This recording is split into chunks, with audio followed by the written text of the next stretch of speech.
Praise the Lord. எங்கள் PPI திருச்சபையிலிருந்து இன்றைய மன்னா உங்களுக்காக. நோவா இதுவரை செய்யாத வேலையை செய்தார். காணாத மழையை நம்பினார்.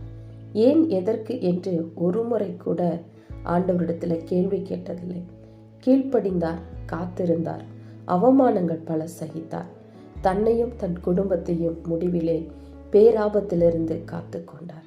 இவையெல்லாம் அவருடைய அந்த காணாத ஒன்றை தேவனுடைய வார்த்தைக்கு இணங்கி நம்பி செயல்பட்டதால் தான் அவருடைய குடும்பம் பேராபத்திலிருந்து காக்கப்பட்டது.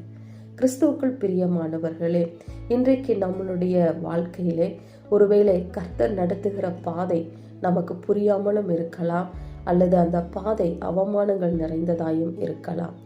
நாம் அதில் ஏன், எதற்கு, எப்படி என்று கேள்வி கேட்காமல் இருப்போமானால் கர்த்தருடைய கண்களிலே சீக்கிரமாய் நமக்கு கிருபை கிடைக்கும். நோவாவுக்கு கர்த்தருடைய கண்களிலே கிருபை கிடைத்து ஒரு புதிய துவக்கம் உண்டானது.